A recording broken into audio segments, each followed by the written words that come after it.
the President of the Philippines, Rodrigo Roa Duterte.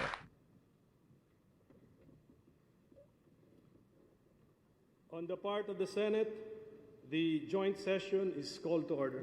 On the part of the House of Representatives, the joint session is called to order. Please rise for the singing of the Philippine National Anthem to be led by Ms. Mona Lisa Mangilin. Bayang magiliw, pelas ng silanganan, alab ng puso, sa dibdib mo'y buhay. Lupang hinirang, duyan ka ng magiting, sa manlulupig, di ka pasisiil, sa dagat at bundok, sa simoy at sa langit mong bughaw. May dilag ang tula at awit sa paglayang minamahal, ang kislap ng watawat mo'y tagumpay na nagniningning. Ang bituin at araw niya kailan pa may di magdidilim. Lupa ng araw ng luwalhati at pagsinta, buhay ay langit sa piling mo. Aming ligaya na pag may mga api, ang mamatay ng dahil sa'yo. Please remain standing for the nation's prayer.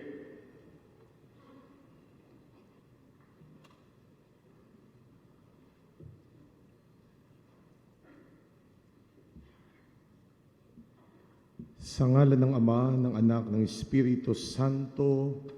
Amen. Dakilang Panginoon aming Ama, kayo ay aming pinapupurihan at pinasasalamatan sa inyong naging patnubay at mga pagpapala.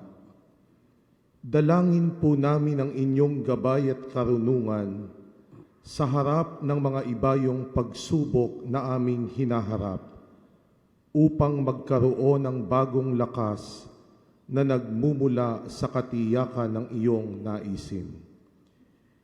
Ya Allah, Ya Malikal Mulk, itinataas namin sa inyo ang pamunuan ng aming pamahalaan, ang aming mga mambabatas, mga miyembro ng hudikatura, at mga kumakatawan sa aming serbisyo sibil.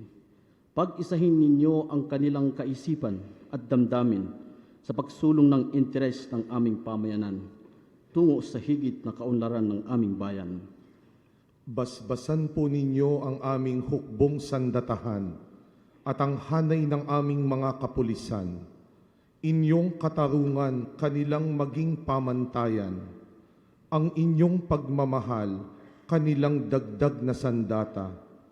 Patuloy nilang mapangalagaan ang kaisahan ng aming bansa, lubusang mapagtagumpayan ang krimen at mga salot sa lipunan.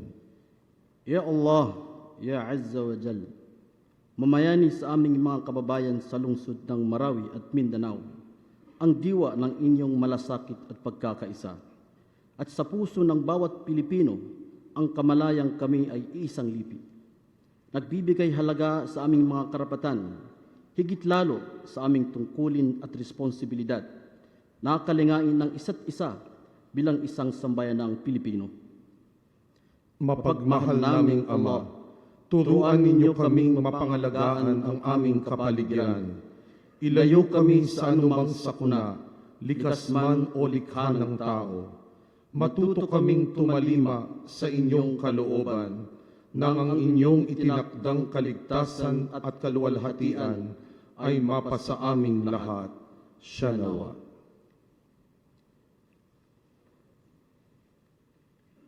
Ladies and gentlemen, honorable members of the Congress of the Philippines, Rodrigo Roa Duterte, President of the Republic of the Philippines.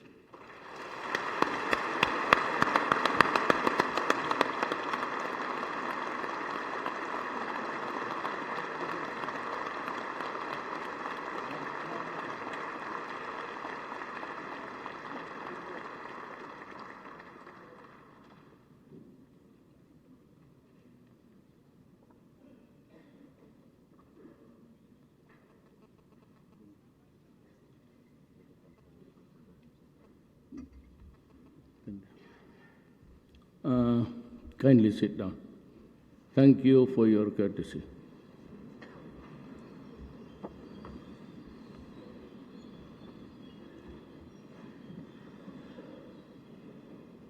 When I was a member of Congress, my seat was over there, near the seat of the lady with the violent, not violent, but rather violet dress, is seated. But I was always absent, together with the Speaker and Tony Boy Florendo, who is still absent until today. And that started, nandiyan ba? Sorry. But his propensity started almost 17 years ago when we were members of the 11th Congress.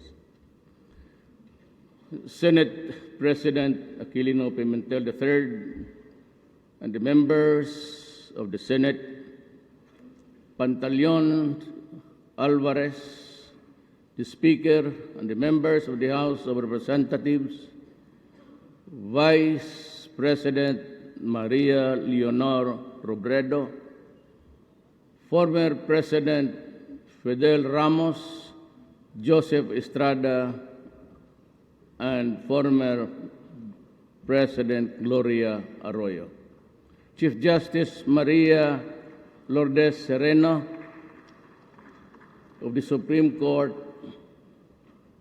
and the members, of course, Archbishop Pinto and the distinguished guests of the Diplomatic Corps, Secretary Salvador Medaldia, and the members of the Cabinet, my fellow workers in government, my countrymen. When I took my oath of office a year or so ago, I knew that our country was reeling from a multitude of problems. That day there was euphoria in the air resulting from a successful campaign, and the thought that dominated my being was to make good on my promise to the people to bring change about. Change in government, not a change that is passing, but a change that can survive the test of time. Although I still had to know the magnitude and gravity of the problems, my feeling then was that equipped with the political will embraced by a concerned citizenry, those problems would eventually be bested by us. It was only a matter of determination and collective action. It was only a question of time. For as I saw it then, as I see it now, there is no problem in the world which can stop the march of a people with unflinching and tenacious determination. That was how euphoric it has been. Early on, I felt that if change was to be meaningful, it had to start with those occupying the highest position in government, because change that comes from below is more transitory than permanent. I was aiming for peace on permanence. Let change trickle down from the bottom. It has to be change that is not confined merely to the replacement of people by people, but a change in the people's attitude, disposition, and work ethic. Sadly, although we knew years ago that what was needed or ought to do, we did not do, because our idea of government was parochial and we could not rise above family, ethnic, and clan loyalties, as well as loyalty to friends and co-workers. No one wanted to be snitched. That is why we are one in saying that genuine change is what this country truly needs. I believe then, as I believe still, that progress and development will sputter if criminals, illegal drugs, illegal users of drugs are allowed to roam on the streets freely, victimizing seemingly with impunity the innocent, the helpless. Worse yet, there were times when in the past when the protectors of the people were themselves the perpetrators of the very crimes they were tasked to prevent or suppress. It is ironic as it is madness. I have learned that the economy surges only when there is peace and order prevailing in places where investors can pour their capital and expertise. I have learned from experience in Davao City that investor confidence bolstered and fortified only if a potent force and mechanism for protection of local and foreign investments are in place.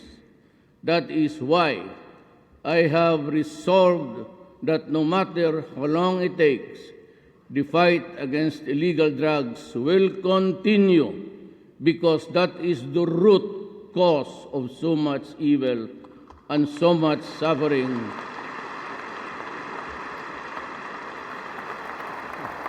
That weakens the social fabric and deters foreign investments from pouring in.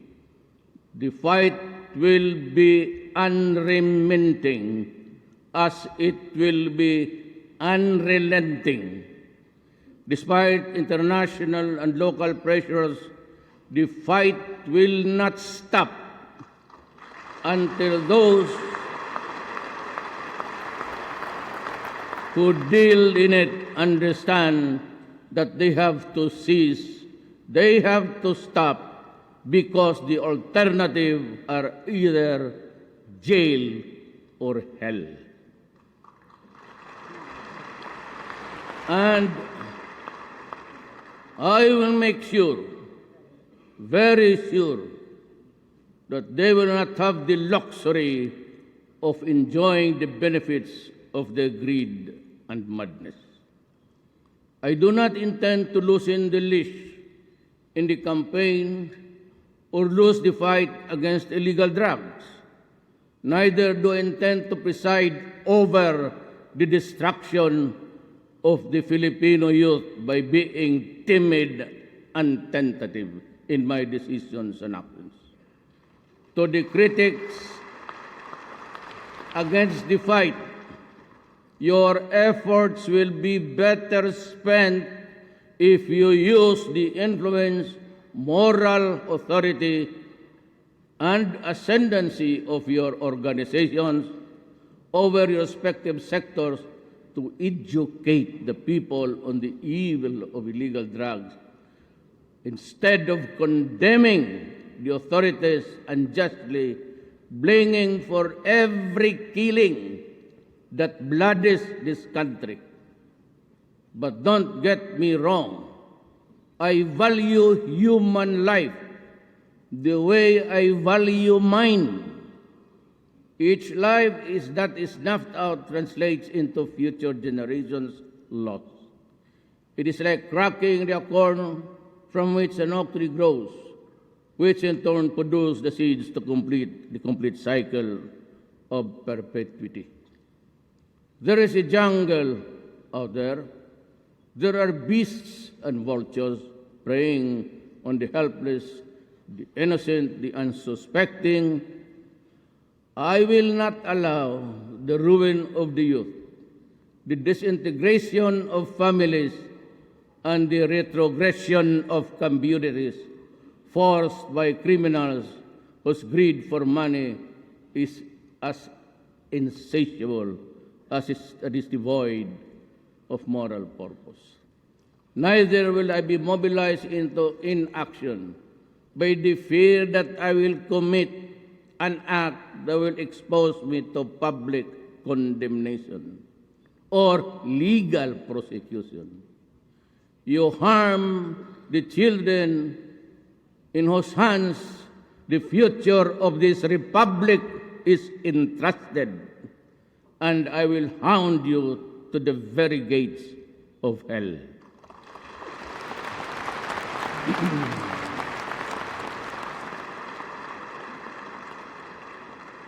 That is why I ask you to join me in this fight against illegal drugs and all forms of criminality. The government equipped with legal authority and you,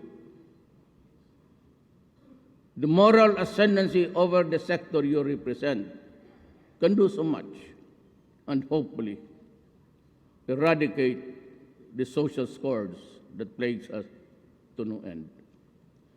Look beyond your biases, your prejudices, your ambition, your political agenda.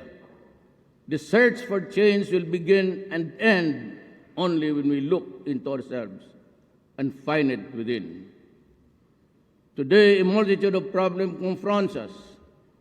No sooner is one problem solved, another surges forth in its place. But we will not be disheartened. We will not be cowed. We will not be overwhelmed. It is during trying times and troubled events that the resilience, perseverance, and determination of the people are tested. The Filipino is no stranger or new fight to situations like the one we face today. We can and we will overcome, as we did countless of times in the past, only if together towards a common goal. Sad to say, despite all efforts, peace, especially in the island of Mindanao, continues to elude us. But of course, it is not the peace of the dead, but the peace of the living that we seek. Peace flits away like a butterfly when you try to snatch it by the wings. And our pursuit of peace continues. The Red Insurgency has been with us for decades, the Muslim issue for centuries. So much time has lapsed, so many lives have been lost, and so much destruction has been wrought. But peace eludes us still. Sometimes, I am almost tempted to conclude that peace might not be able to come during our lifetime. But believe me, it will not be for want of trying. And I will persist in our goal of attaining peace to the last day of this administration and maybe even beyond, although in a different capacity. There is rebellion in Mindanao.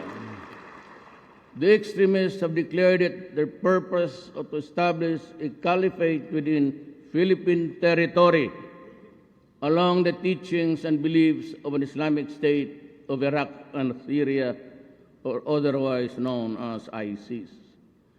The Battle of Marawi has dealt a terrible blow to our quest for peace, especially now that an alien ideology and a radical shift in purpose have been injected into the local setting. I declared martial law in Mindanao because I believe that that was the fastest way to quell the rebellion at the least cost of lives and properties. At the same time, the government would be adequately equipped with the constitutional tool not only to prevent the escape of rebels who can easily mingle and pretend to be civilian evacuees only to regroup in another place to fight another day, but also to prevent them from spreading the gospel of hate and violence in the rest of Mindanao. Martial law and the suspension of the writ of habeas corpus enable the military to arrest, detain, and question suspected members and sympathizers of rebellion, similar to what happened to the parents of the Maote brothers. As President, I am reiterating my unwavering support and commitment to the soldiers of our armed forces and members of the police force.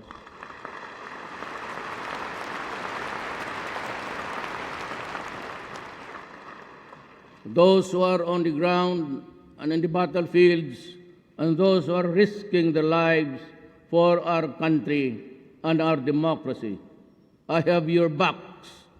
To those who oppose and think that all these are efforts that are out of order, I hold myself, me and me alone, should be responsible. The people of Marawi need help. Caught in the crossfire between government troops and Muslim extremists, they have been through hell, and we need to help them rise and move forward. If we cannot provide for the poor and the needy, who are many, then we will not be able to keep from harm the rich, who are few. And the vanguard of our struggle for peace and order are our armed forces and police. They are the silent heroes who risk their lives every day for our country's security. And in recognition of their valor, we have crafted a program to provide them comprehensive social assistance, including financial, should they meet harm in the performance of their duty. For the family left behind by those who fell or are rendered totally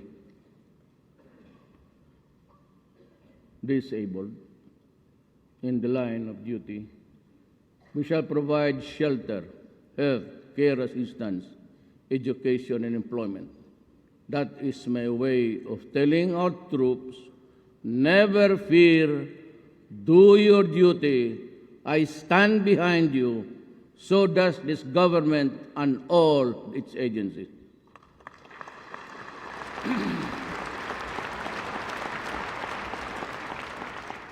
To decisively address insurgency and terrorism, we are working doubly hard towards a stronger and more credible national defense system for the country. We continue to strengthen the defense capability of the AFP as a deterrence against terrorist, lawless elements, and other threats.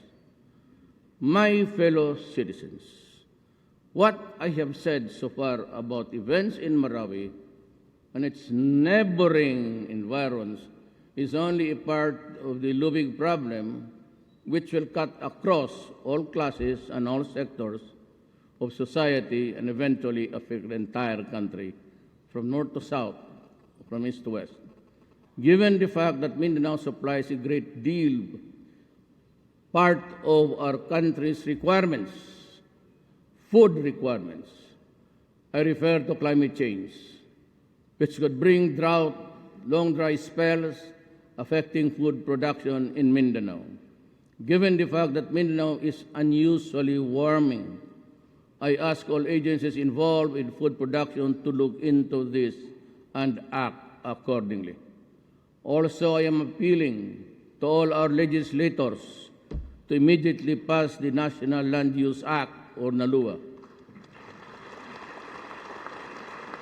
to ensure the rational and sustainable use of our land and our physical resources, given the competing needs of food, security, housing, business, and environmental conservation. Ours is a rich country, worth that this country is almost endowed with a gift from God to be utilized for the welfare and the common good.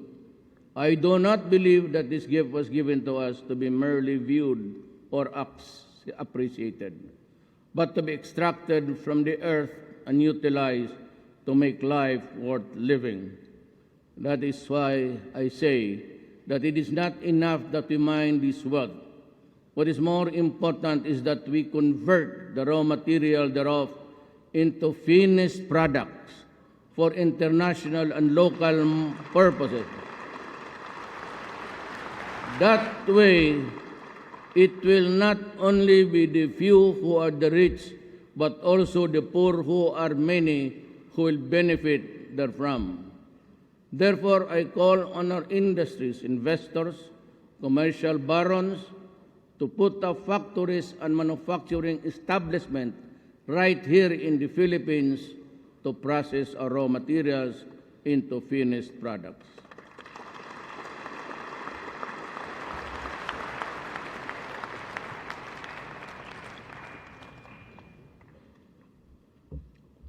At this point in my administration, if possible, we shall put to a stop the extraction and exportation of our mineral resources to foreign nations for processing abroad and importing them back to the Philippines in a form of consumer goods at prices twice or thrice the value of the original raw materials which foreign corporations pay for them. However, in the extraction and utilization of these resources, extreme care must be exercised, that we do not recklessly and needlessly harm the environment. Responsible and regulated and sustainable development is what we advocate and require. The protection of the environment must be made a priority ahead of mining and all other activities that adversely affect one way or the other, and this policy is non-negotiable.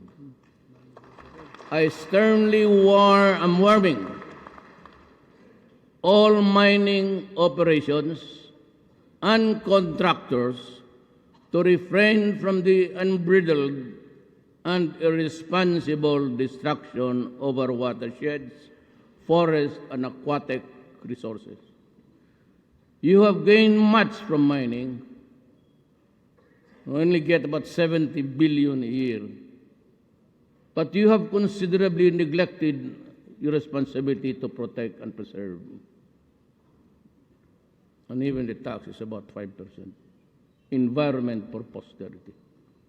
I am holding all mining companies and its officials responsible for the full and quick cleanup, restoration, rehabilitation, all areas damaged by mining activities, and the extension of all necessary support to the communities that have suffered mining disastrous effects of their health, livelihood, environment, among others. Ganito yan eh. Medyo alis muna ako dyan sa sakit ang mata ko dyan sa yawa niya. Alam mo, you have a mining. I have to grant you a mining because you have complied with all the requirements of the law. And I cannot I'd be subject to imandamos if everything is perfect. And you have every right to mine. But in doing so, you destroy the rivers. You destroy the streams from which the poor people fish. Halwan or mudfish, and that is protein for the day, for them. Ngayon, makita mo naman, not only Gina Lopez gave you a clear picture of what was happening horrendously. Nakita mo kay Ted Fallion. Yung kay Ted Fallion, talagang nanood ako. Dalawang beses. And I realized that I have to do something about it as a Filipino. Alam mo,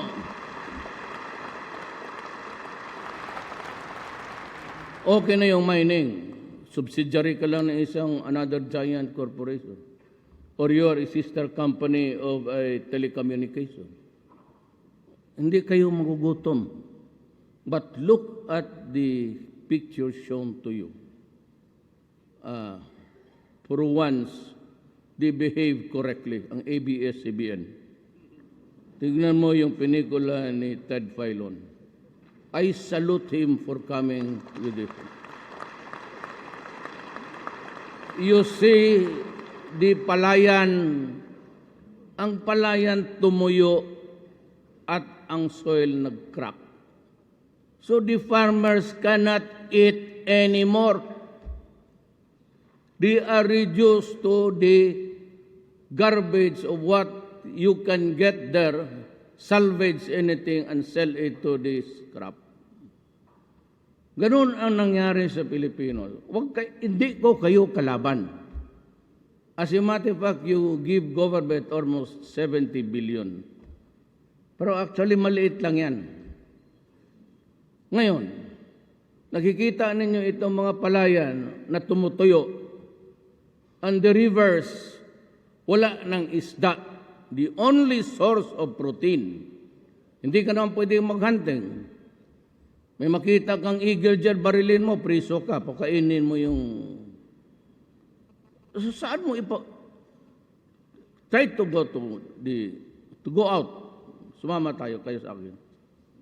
And try to see how hard it is for them to survive. Ito ang gusto mo, ganito ang pangyari. Total, sobra-sobra naman yung pera ninyo, address. Totoo lang. Mayor ako, I can look at your corporate earnings, your sister company, I can pierce the corporate identity, kayo rin pala. Aniwid niya sa mga newspaper. When you are not supposed to, pag in newspaper ka, you are supposed to be 100% Filipino. And yet, when you start to pierce their identity, it is pala wholly owned by Americans. Gano'n ang nangyari. Just a matter of piercing the... So, wala masyado ako. ABS, Rappler, kayo ba yan? Have you tried to pierce your identity and it would lead you to America? Do you know that? And yet the Constitution requires you to be 100% media Filipino.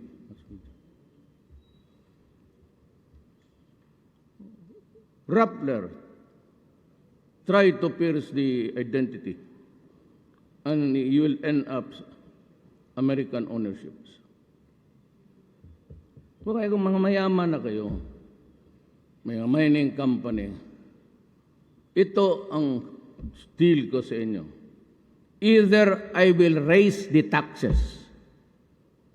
Ang kumikita niyan, i-reserve ko to compensate for those who are suffering and in agony. You have to come up with an argument.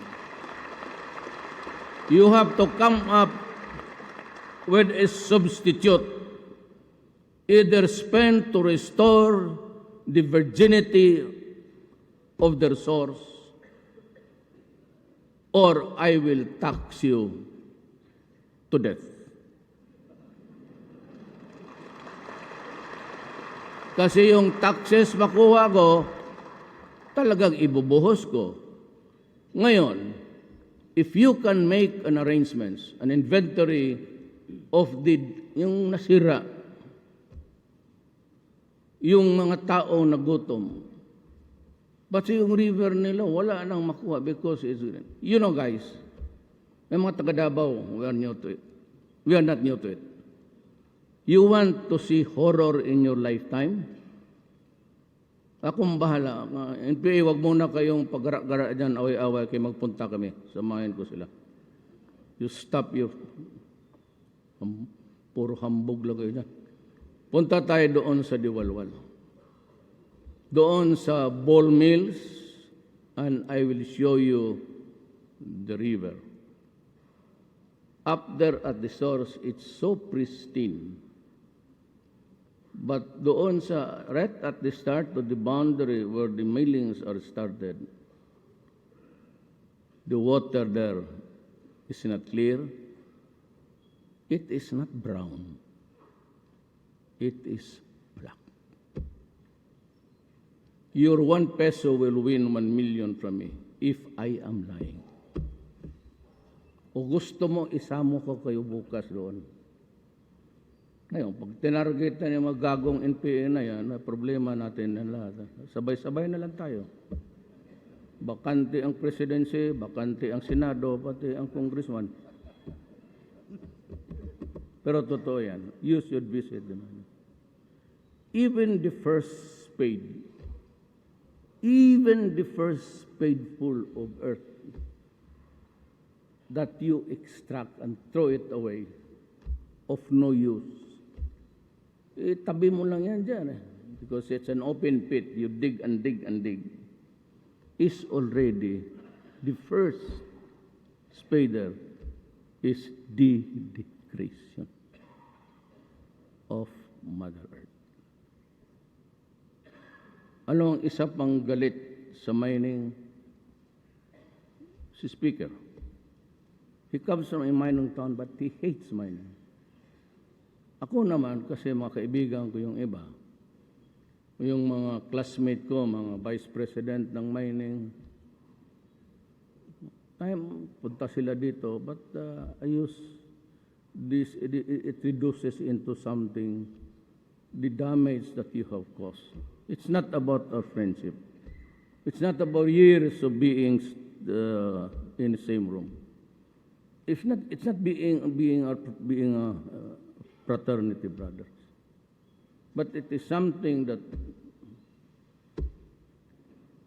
gunon yan Alam mo yung martial law, I'm not so much endeavored. Sabihin ninyo na hindi nyo ibigay, okay lang. Wala akong problema dyan.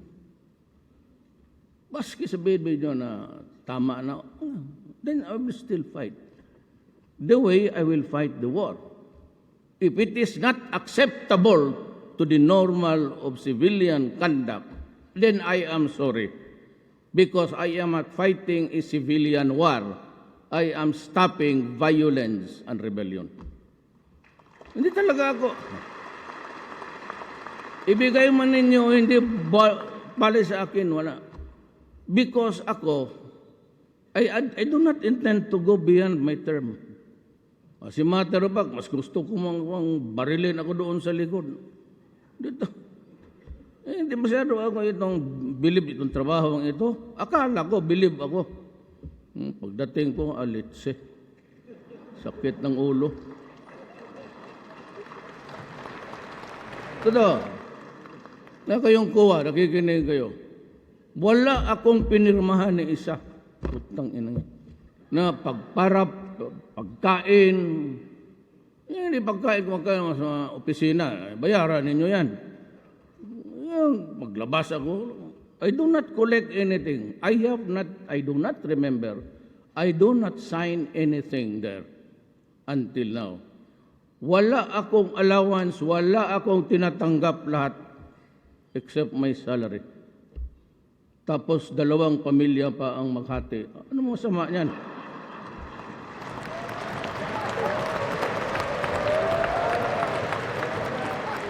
Sige, pakpakpag dyan. Lahat naman tayo. I can count by not even the 2 hands. 1 hand lang na exempted sa rule na yan.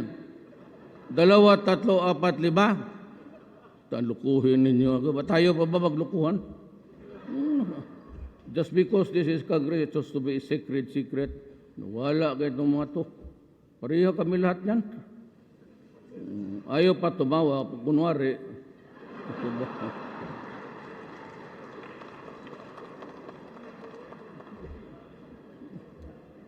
So, I will increase the taxes. Then I will think of something that will compensate or make up for the damage, or at least the income restored.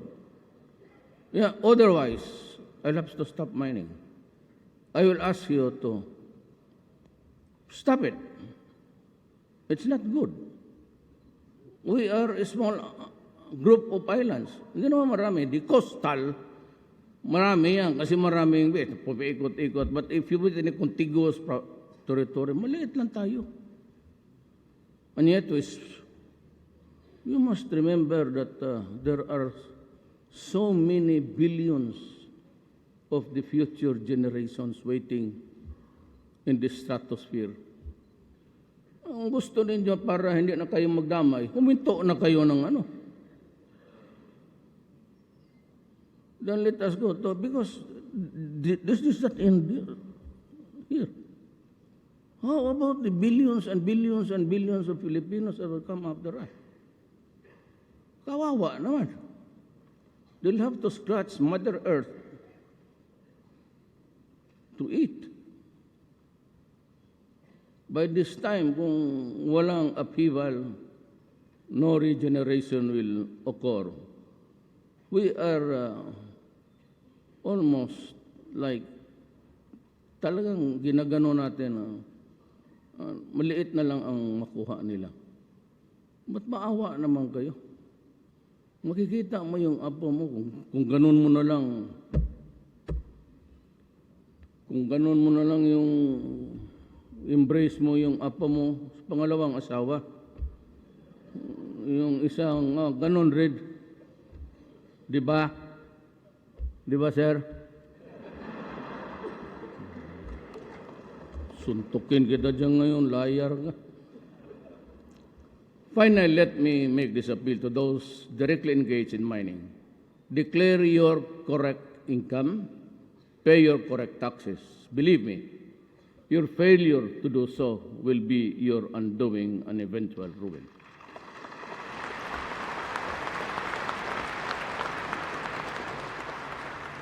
Hindi na ako makatakbo, matanda na ako. I don't think I'll even survive the 5 years. Pero pagka sinabi ko, upakan talaga kita.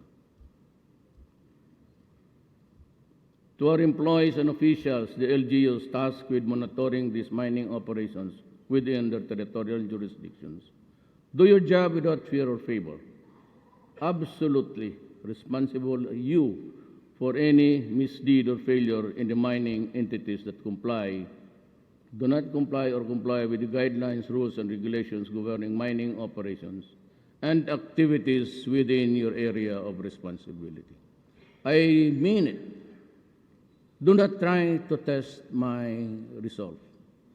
Absolutely, I have nothing to lose except my life. While we can control the acts of man, no one can control to stop and the fury and the rampage of weather gone wild. When nature fights back, it does so with a vengeance. We have seen that the terrible toll that the super typhoon Yolanda and the succeeding typhoons exacted in terms of human life and property.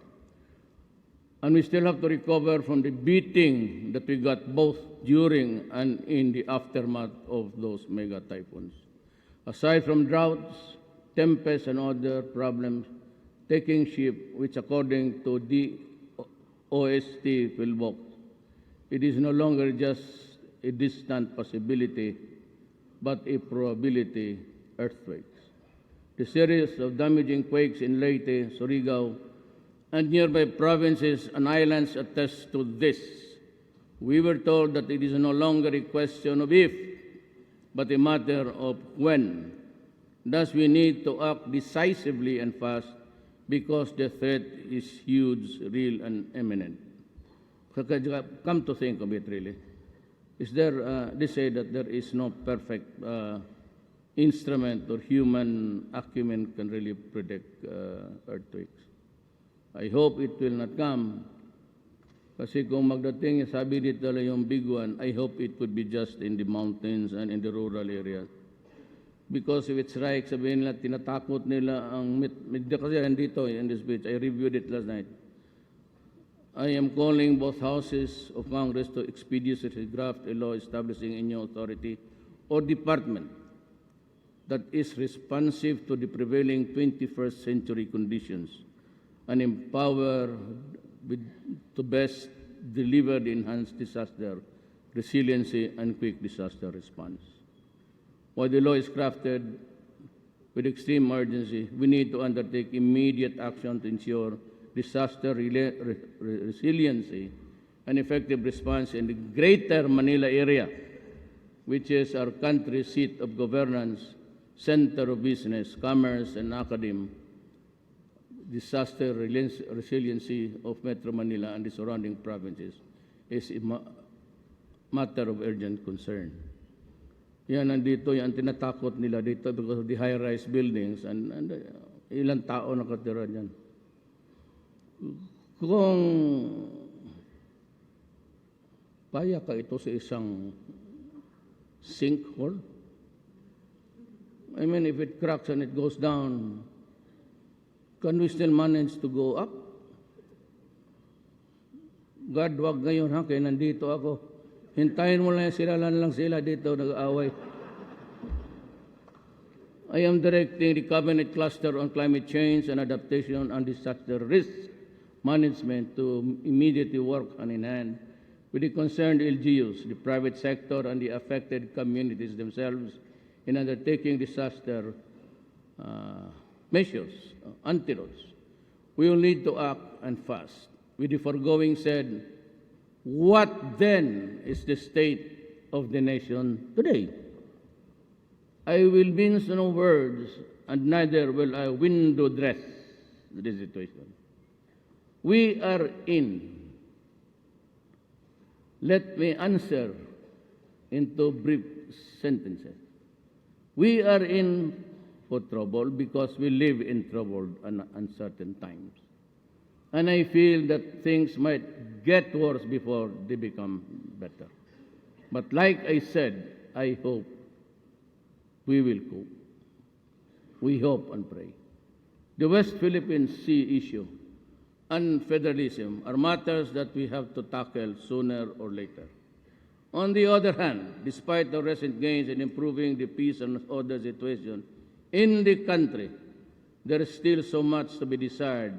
And if we are to completely eradicate the menace of illegal drugs, criminality, and corruption, we must do it. I therefore ask Congress to act on all pending legislations to reimpose death penalty on the heinous crimes, especially in the trafficking of illegal drugs. There is a There is a short clip of CNN about people in Massachusetts. Was it there? Yung clip nila nga pinakita. Tinignan, pakitingin na, it's repeated for almost every week ata yung mga short clip. Tingnan mo yung mga tao doon na hinayaan nilang They are there, they live under the bridge. They're getting thin, they're doing nothing. Pag gano'n lang sila, tapos pupos na ano. And they are aplenty there. They do not work, wala. Tapos sabi ng UN, is he here?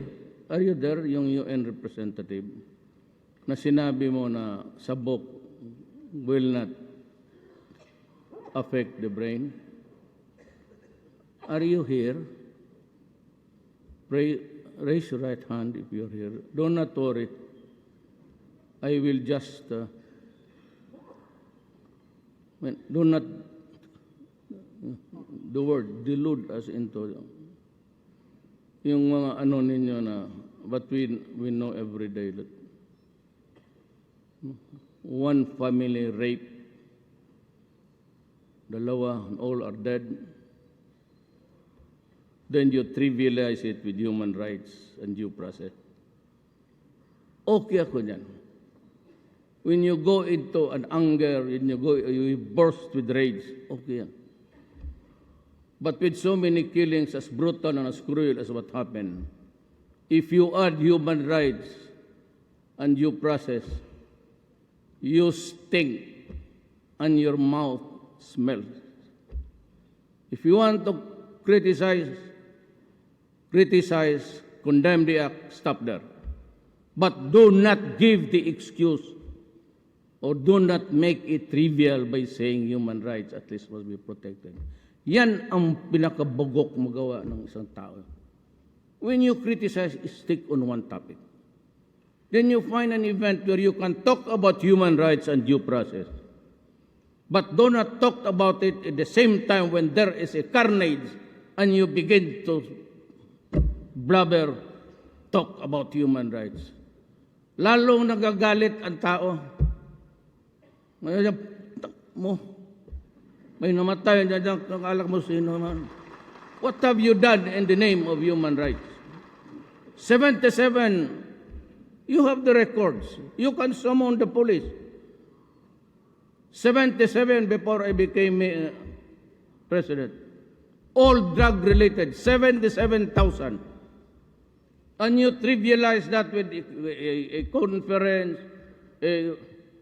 At saka pumunta dito, ang tatanungin, yung nasa prisuhan. Na pinriso dahil just imagine, I challenge you. You want a debate in public? Okay, we'll have it. I will challenge you how also you trivialize the thing by binibigyan ng importansya si dilema. You will all hear, you conducted the investigation. You heard the witnesses. You saw the videos. Is she a credible woman? Can she be a moral person? Hirap yan. Puro kayo drama dyan sa...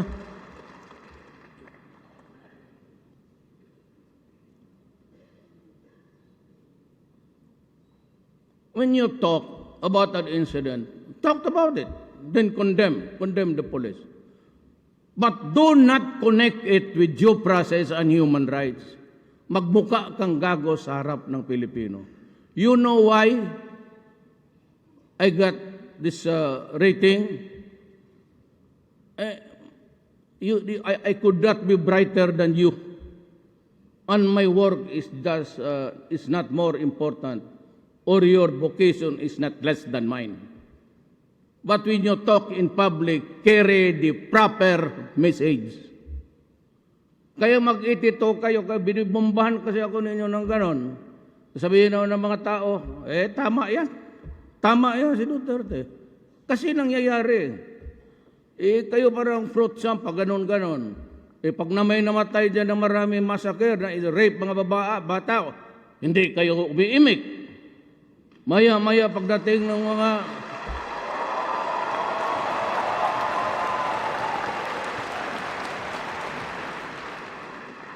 Pagdating nitong mga Western expert ko, no, you give them so much premium and importance. Puta, saan ba ang utak ninyo eh? Bakit kayo believe dyan sa puti? Tingnan mo ang puti. Panahon ni Obama. Una yung spokesman ng State Department. Kala mo sino? Kala na mas bright pa sila sa akin. Then the staff of the President, then Obama. Would like to remind Mr. Duterte that the policy of the state. Yari ako. Pagdating ni Trump, oh yes, Mr. President, I've been expecting your call. You're doing it all right. I'm doing the dead and this goddamn button.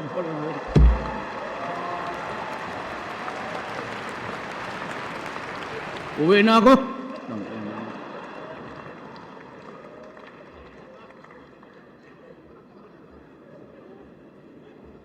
So, that's the value of the country that you value. Ambivalent.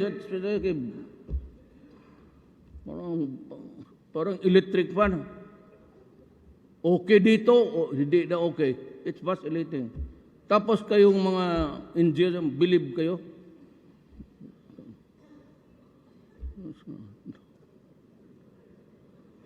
Hindi ko talaga maintindihan Pilipino.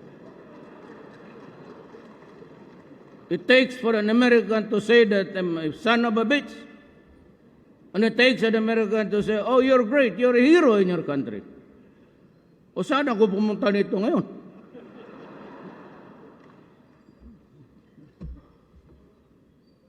It is time for us to fulfill our mandate to protect our people from these crimes that have victimized. You know,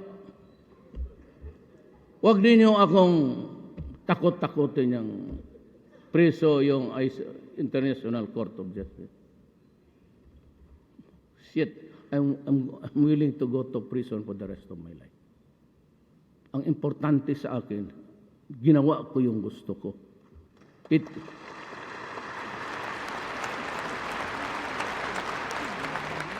Alam mo kasi, in this country, it is a rule of majority. I did it for the 50 plus 1. Because in a vote of 100, I get 51. 50 plus 1. 50 is 1 up. 1, that is majority of 1. I win. Yung 49, yun yung mga, I do not have to make them happy. But when the time comes, kung malasin ako, pupunta ako sa prison, do not worry about me. I can take it. Nung maliit pa ako, labas rin pasok ako sa... Wala pa yung noon Pangilinan, labas-pasok na ako sa prisuhan. Kunin yung record ninyo sa police doon sa Davao. Takutin. He will be prosecuted. Hoy, abogado ako. Well, because I will insist. Sabi ko nga, everybody is entitled to come here and question me. But I have to question you also. At para magaling, let us make it official. We go to court. We tell the judge that we are hearing by an international body. Can we have it judicially recorded? And now we place them under oath. Mahuli ko matalaga yan sila. May pinatay ako, tama yan. When I was mayor, a little over, for 23 years ako mayor ng Davao. Makita mo ang Davao ngayon. We have been LGUs before. What city is now hitting 9 growth %? Nandoon pa kami sa Mindanao, binubumba pa kami sa Davao. Davao is 9 growth. Oh, tapos sabihin nyo, ngayon, paano i-9 mo, palabas mo itong 9 ng you're about to hit 6 or sabi nila. Pero pakayaan mo lang ako, mag-abot ito ng 21. The highest in the world. Kayo lang tigapigil eh. It is time for us to fulfill our money to protect. Tapos na yan. Kindly, for so long we have to act decisively on this contentious issue. Capital punishment is not only about deterrence, it is also about retribution. Make no mistake about that. Iba kasi ako eh. Let us understand each other, including the international community. Our criminal system uses the revised penal code. That is a law that was given to us by the Spaniards. The original revised penal code, though it was translated into English. And those in those about 3 books, that are the definition of crimes and the penalties and everything. And the thrust of that revised penal code, ladies and gentlemen, is the essence of retribution. That is why you have penalty. There is also the word positivist theory, that you can nurture a criminal into goodness, provided he goes to prison for 2 years, 3 years. He's released, he's a sex offender. When he goes out, he rapes again, kidnaps another girl, and makes her a hostage for so many years. Ganon kayo eh. Admit it, ganon kayo. You are so too lenient about this son of a bitch, a human being that has a virulent brain, and his enemy is society. And many a times, there were sex offenders in America released, only to rape and kidnap again and kill in just a few months after release. In the Philippines, it is really an eye for an eye, a tooth for a tooth. You took a life, then you must pay it with life. That is the only way to even. You cannot place a premium on the human mind that he will go straight. Nobody can. Not even your best scientist. No one has ever fathomed how a person would react, especially in committing crimes. That's the only way to do it, to instill fear, that if you do it, you will die. That's the advantage of criminals and rebels and terrorists, because they think that you are afraid to die. That's why when I went to Marawi, I was asked by the media, why are you here? I am here because my soldiers are here, and I came here to die also.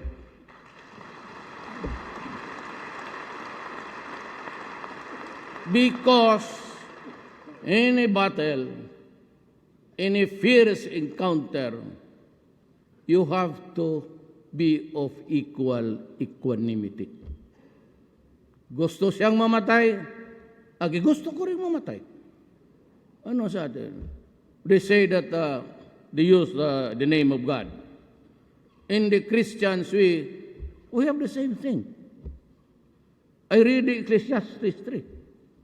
What does it say? Even during elections, there is a time to be great and a time for defeat. A time to be in the skies, emblazoned there, and a time to be known as somebody. A time to have money, a time to be hard up. A time to just walk so many kilometers to school, and a time for graduation and being a lawyer. A time to be, I don't know what I am now, but there's always a time.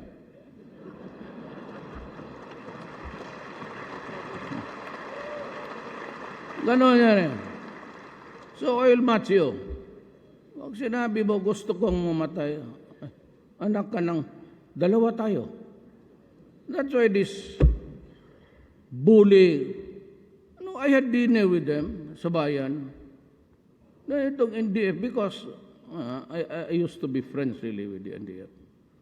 I was crossing the by ideological borders before. Ako yung nakakapasok sa teritoryo. We were friends really. But times have changed because God placed me here. And I take up a republic, take care of a republic. Ganon. Sabi na doon, bully daw ako. Tarantado pa lang kayo. Talagang bully ako. Utang ina. Talagang bully ako, especially to the enemies of the state. Talagang bully ako.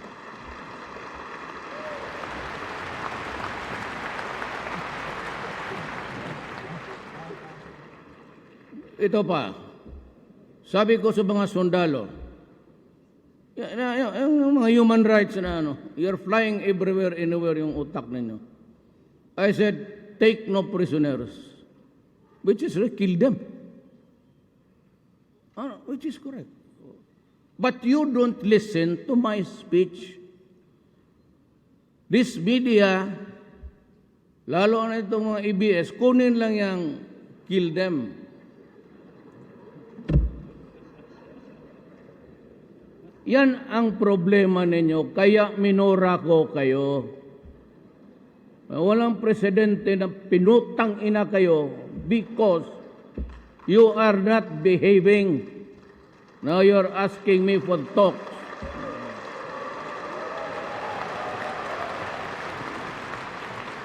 When you publish in the newspaper or quote us in media, itong mga reporters would only quote, kill them.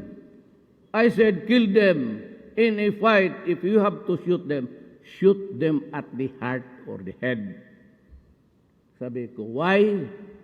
Because they will be detained here in Marawi. Wala tayong prisuhan.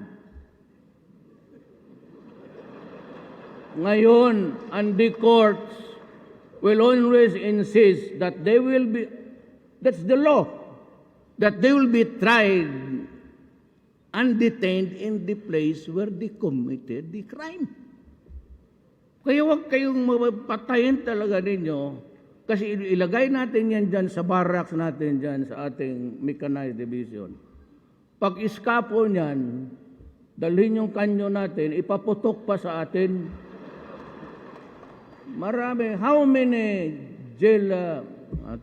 jailbreaks in Mindanao and Cotabato alone? 6. Cotabato City, 4. Ang jail doon nire-rate tapos pinapalabas. Alam ba ninyo yan? Because you do not publish. Or ito mga tagamay nila, hindi kayo, mga bright kayo, believe ako. Mga gunggong. Sabi na, why? What happened last April in Davao? It was bombed. How many were killed? 27. Few years ago, the church was bombed twice. How many died? 59. The airport, just as the people were coming out of the departure arrival, it was bombed. How many died? 32. In the wharf, three nuns were lining up there. I have to scoop the brain of the nun to put it in a can because the face was shattered. Zamboanga. And you say that the violation is only in Marawi. Turpid. Talaga kayo nagboto. Mag-usap tayo ngayon. Dalhin ko kayo doon sa mga biyuda. Kailan lang yun? Kung sabihin na it's only in Marawi, rebellion has been going on in Mindanao. Walang pinasanto doon. Hindi lang nyo binabasa ng gusto. Kasi it's very porous. Kung separate islands yan, baby. Kung separate yan, very porous, they can go. And Mindanao, this is not to... The Moro has nothing to do. Pareho tayo. Pareho tayo Maranao. So, just shut up. Huwag kayong ito ang totoo. Maraming Muslim sa Mindanao. Lahat ng... Sa Abra mayroon. In this fight, why do you think the Moro would side? Kung patayan, they will side with government? Kung ako ngayon, kung nakatira ako, hindi kami umalis ng... Di ako dinalang nanay ko sa labas. I will be a resident of Marawi. What do you think will be my sentiment? Solo, Davao, puro Muslim ang clubs yan. There are ang clubs. Parang baryo-baryo. Pag nagsentimento ang putukan, magputok yan sabay-sabay. Another thing I'll talk it about in the conference. Sumobra itong left. Magawa ka ng bahay, nakawin. Sabi ko ng sundalo, do not force this. I will just build yours. Bigay mo na lang. And may project ngayon, gusto na naman nilang kumatin. Do not commit that mistake. Here and I will tell you, including the Congress of the Republic of the Philippines. You do anarchy, I will order the soldiers and the police to shoot. Even if I have to bury 1,000 Filipino. Huwag ninyo akong ganunin. Either let us understand this beginning today. Either we have laws in this country or we do not. We enforce the laws against the minors and the rich, but I will also enforce laws against anarchy, disturbance, and create trouble. Kayo rin, natatakot ninyo. Takutin ninyo ako na occupy the streets. Anak ng meeting. You stay there, you ask for 2 days, I will give you 6 months. Huwag kayong umalis dyan. Kainin ninyo pati yung dumi ninyo dyan. Magtakot-takutin mo ang gobyerno. I'm sorry, I've exceeded my time, but kailangan ko sabihin para maintindihan din na total na nandito na lang rin ako sa media, nakikinig pati lahat. Kayong mga left, I will not talk to you. Why should I?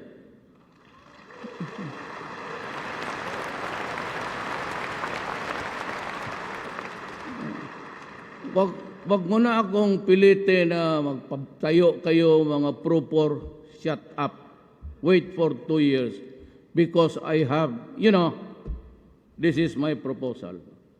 I may be totally wrong, and I will accept it, but this is mine.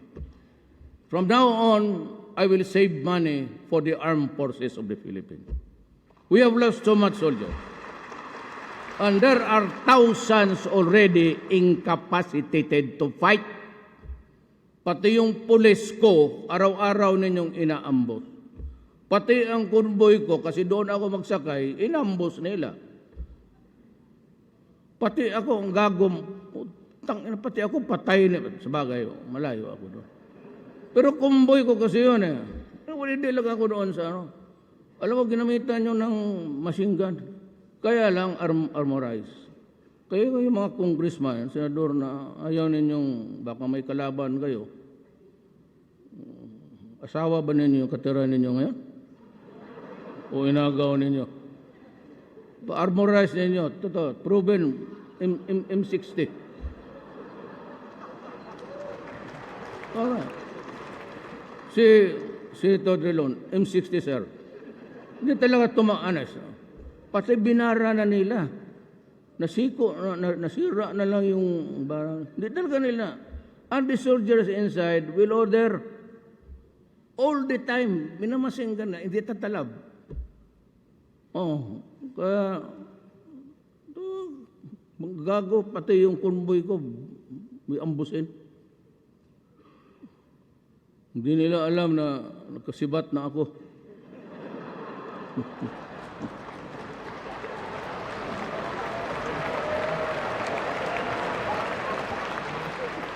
Kung gusto niya ako mag-usap kayo na, sumubra kayo, ikaw season, mag-inom ka ng tang yung orange. Matanda ka na, kayong Pilipinas na kinig, buong Pilipinas, kayong mga bata, kayong mga lumad natives. Ito matatanda na ito, season is sick. May colon cancer. Ang gastos ng Norway, sumurrender na siya. Kasi naging issue sa politika. This government who sponsored those, who provided the good offices, matatalo sa eleksyon dahil sa issue dyan. Kasi pabalik-balik ang mga buang kala mo, mga turista. Wala na ang pinag-usapan. Pagdating dito, gusto ng ganito, gusto ng ganito. Lo mo.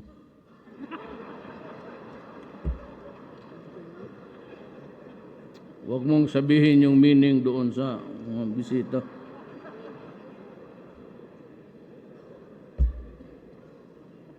Pura na ko ba? Talagang ako, sir? Masyadong demanding. Hindi naman kayo nanalo ng elections minsan. You cannot even hang on to a barangay. And you keep on killing people. Hindi lang yung mga pulis, pati yung mga civilians na ayaw magsali sa kanila.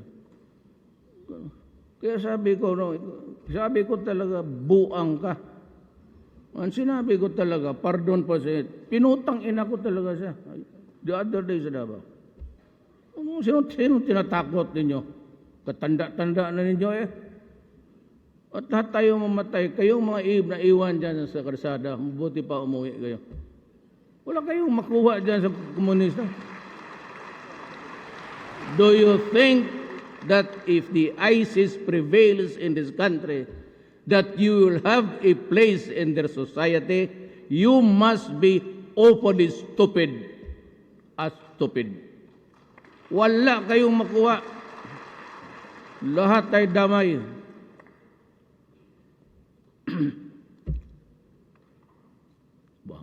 Thank you for allowing the exhaust dito. In our sustained effort to achieve just and lasting peace,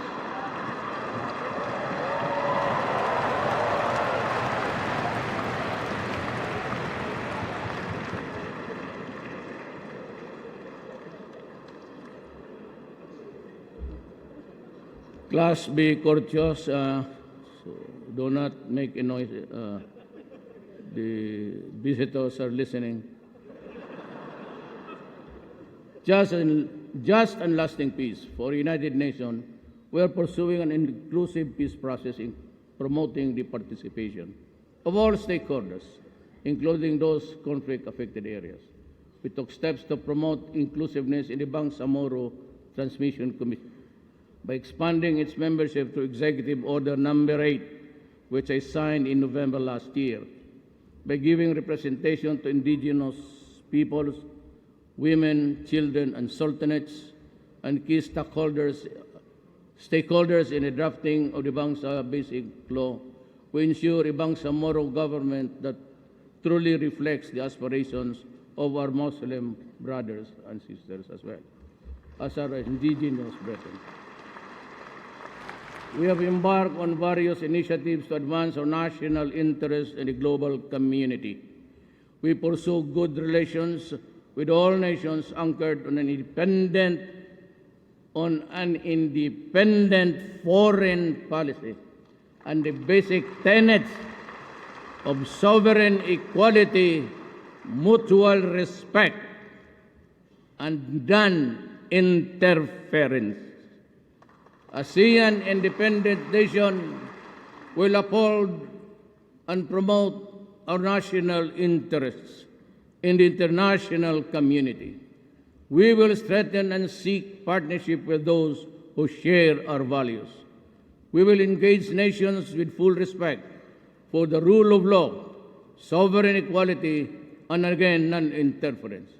These are the principles that we are upholding as we advance towards this year for the meeting as the chair of the ASEAN.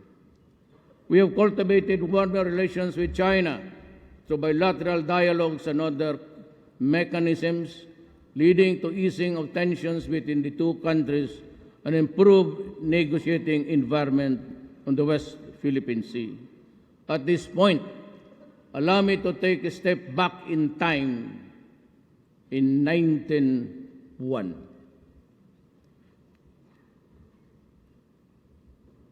In 1901, there was known as Balingiga, and that is Eastern Samar. It was the time for Philippine-American War, a combined group of Filipino villagers and guerrillas in an effort to defend Samar Island from the alien invaders, attacked and overwhelmed a U.S. United States infantry garrison. 48 American officers and men were slain in the attack.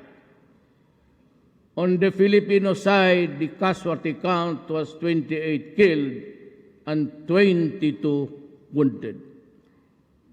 In retaliation, U.S. gunboats and patrols were sent to Balingiga, Samar, with the order to make a desert of Balingiga and to reduce Samar Island into an island of howling wilderness, where every male citizen from the age of 10 and above and capable of bearing arms would be put to death.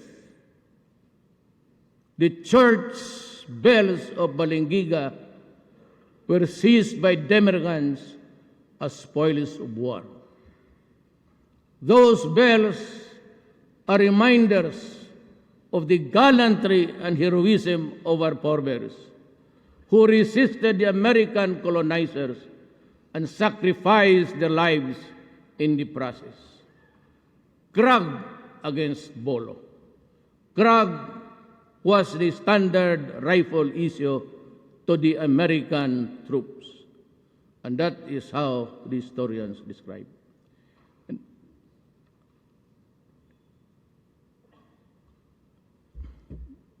Nauna ka, pababa mo.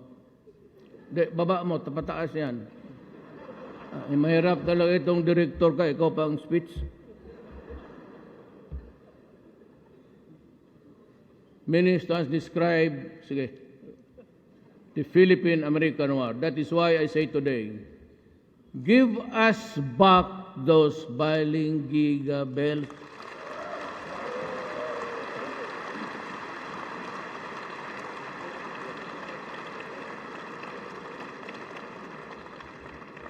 They are ours. They belong to the Philippines. They are part of our national heritage.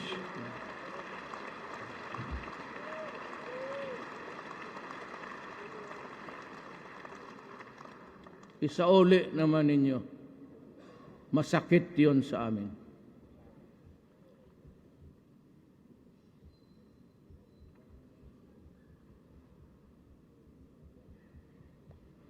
We not talk about our overseas Filipinos. They are our heroes. They and their families have sacrificed much for the country. We all know how a large part of our economy comes from their remittances. That is why, to ensure that their rights are protected, I ordered the increase of our assistance to the OFW from 400 million to more than 1 billion. We have been hard at work in securing the rights and welfare of our OFW. A year ago, I also learned government officials and employees that I will never tolerate corruption in my administration, not even a whiff of it. Let the dismissal of several higher-ranking officials, whom I myself appointed, serve as a warning to all that I will never back down on my commitment to cleanse this government and corporation. In order to bring government services closer to the people, establish hotlines, government centers that receive public concerns.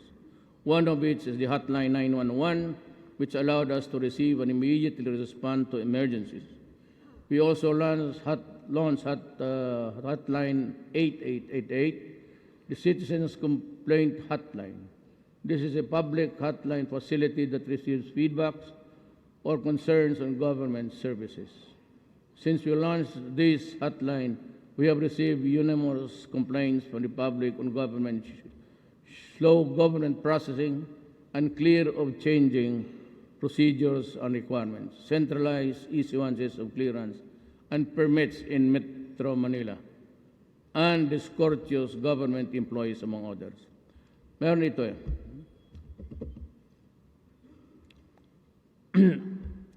Time and again, yung pagtansak ng ordinaryo, the ordinary people who don't track business in government. In the last ASEAN Ministerial Conference, I don't know why Malacan has to, my office has to do some work for all the others, like itong mga barong. It's always that outfit takes care of the attires that will be given to the ministerials, this time to the heads of state. Alam mo, I'd like to address this myself to government. Iyan bang bayaran? Pabalik-balikin ninyo ang tao. I know that because I've been mayor for 22 years. I never allowed it in my city. But dito, alam mo yung mga sastre, dyan sa Paranaque hanggang Cavite, yung mga tiluring dyan, ang negosyo lang yan involved. Boy Scout, teachers uniform, Girl Scouts, naghahabol yan sila ng mga kontrata. And they are just the stores that you find along the way until Cavite. They group together during times of ganito, may ASEAN, and they look for a person to represent them. This is not no offense intended, but usually they look for beautiful women, young, who would do the talking, arrangement, because it's the reality of life. But the beautiful women gets the attention always. Tapos, pag na-deliver na nila, nasukatan na, pabalik-balikin ninyo. And right there in Malacanang, it happened. So I will fire the lady, whoever was connected with it, as I have fired everybody else. A cabinet member for buying an 18 million truck in Austria. That was not our contract. It was contract of the previous administration. 14 of those 18 million were already delivered. This cabinet member was, I was informed about, and I said his legal office to stop it. You know what? You can just write ahead. Travel there, sign something for another tranche of delivery. So right there at right in the cabinet meeting, I said, were you able to read the opinion of your own law office? He said no.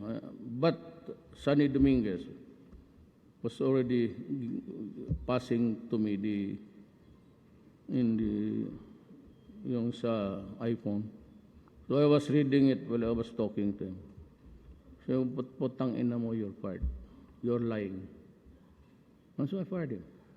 Go out of this office. I do not want to see your face again. Ganon ako ka-stricto. So the cabinet members, they are here, they're only given noon 1 year, 2 years, 1 month. The directors, makinig kayo sa gobyerno, bantay kayo. Directors, you're only given 15 days. And I do not want directors out of their office. You eat your lunch there. Lahat kayong taga-gobyerno. So that you can resume to work immediately. Now, ito ang deal ko sa public. There is the 8888. I cannot stop corruption and wrongdoings if you do not cooperate. You text me, libre yan, 888. You name the public official. Name his sins in that bulletin, and I will take it from there. Do not be afraid about libel. I will take care of that. Yun ang gawin ninyo. I have to have your help. Hindi kasi kayo wala yan. Lahat. Police, military, lahat. Pati ako. If you think that may nagawa ako ng masama, sabihin ninyo, do not be afraid. We are all workers of government. Kayo yung employer namin. We get the money from your pocket to our pockets.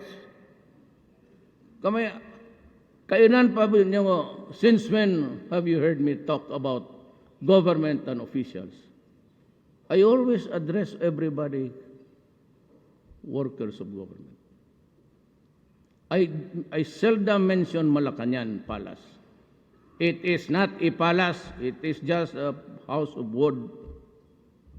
So why should I call it a palace? Give me something like the European style. Yeah, I just called it office. Palas-palas ka dyan eh.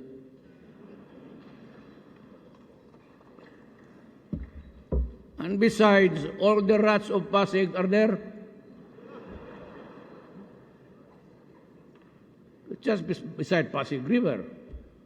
So yung lahat ng mga daga dyan kung saan-saan, doon naglalanding. It has a wild field. And they are not killed because they are presidential mouse. Ayun ang sabi ng sundalo. Sir, hindi daw ipagbaril kay presidential mouse.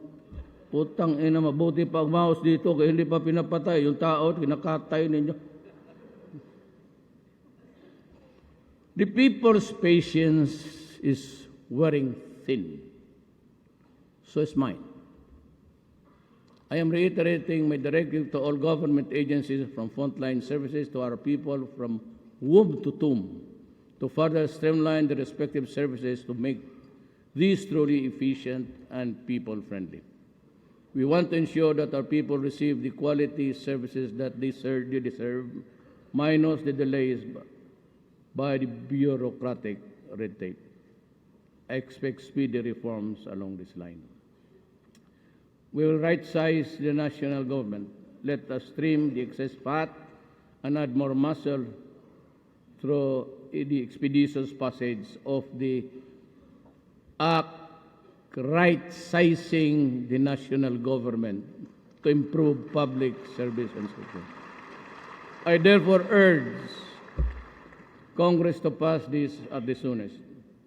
For the government-owned and controlled corporations, isa pa kayo, the implementation of the existing salary standardization law pending review in the compensation and position classification system. It's excessive, extravagant, and unconscionable. Salaries and allowances, incentives, benefits, and bonuses across the government-owned or controlled corporations at this time increases will have to pass by my office. And I am not inclined to increase your allowances, bonuses, and salaries at this time. Wala. You cannot do it on your own. You have to direct it to the executive secretary. And I will just tell you, I am not inclined to give increases right now. Maybe 7 years from now, when Drelon makes it to the presidency. I also appeal to the Supreme Court to seriously consider the national interest and our development goals before issuing TROs and injunctions and critical government projects and cases involving government assets. I am just a co-worker also, ladies and gentlemen. May I be allowed to be also just as frank? Total, wala naman akong inaano eh. I do not mean to offend you. But I cite, for example, the Supreme Court TRO that prevents the Department of Health from distributing subdermal implants which cost the West States of $250 million worth of taxpayers' money.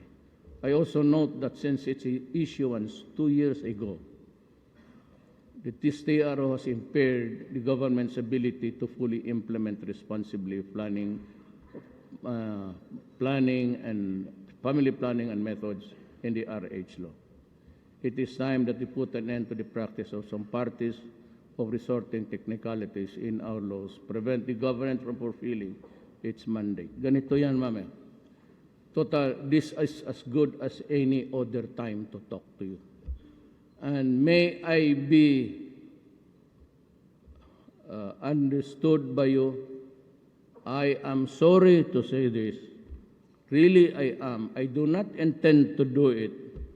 But if we have to talk about government and our sins, which I am not an exception, or our, delays, lahat naman tayo nagkakamali. Ganito yan. Two things.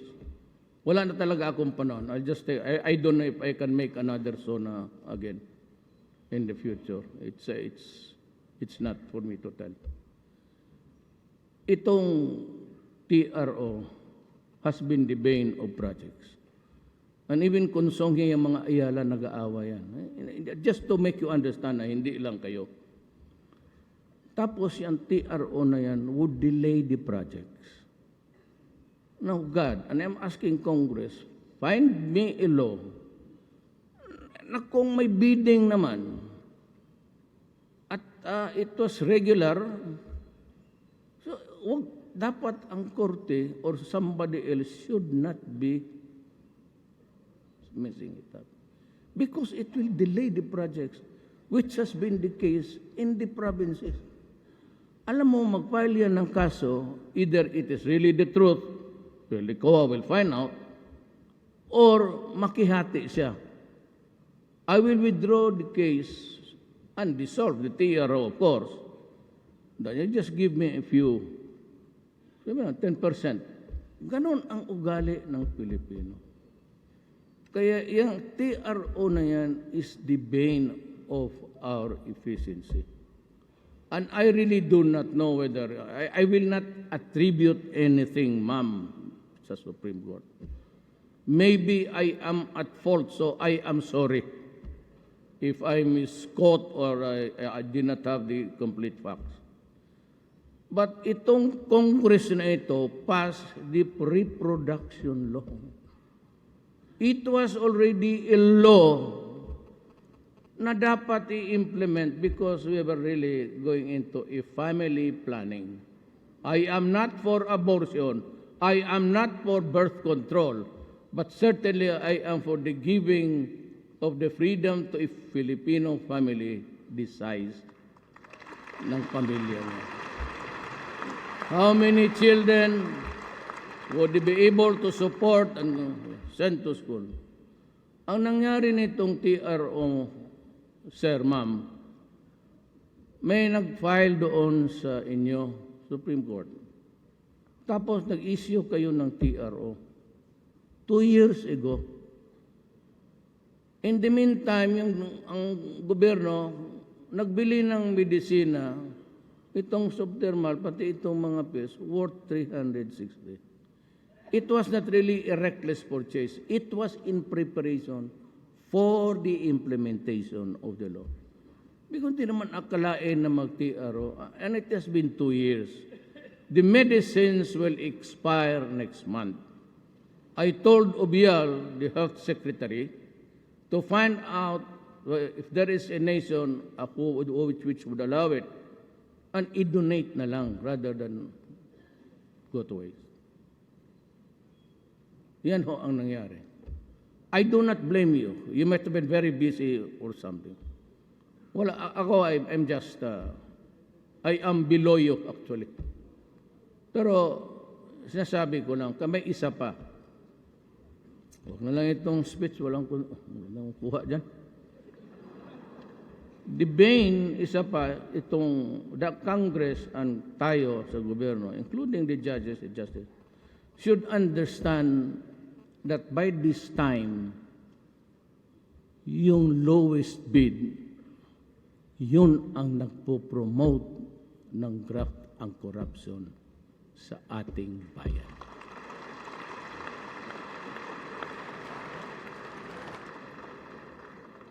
COA, you are here.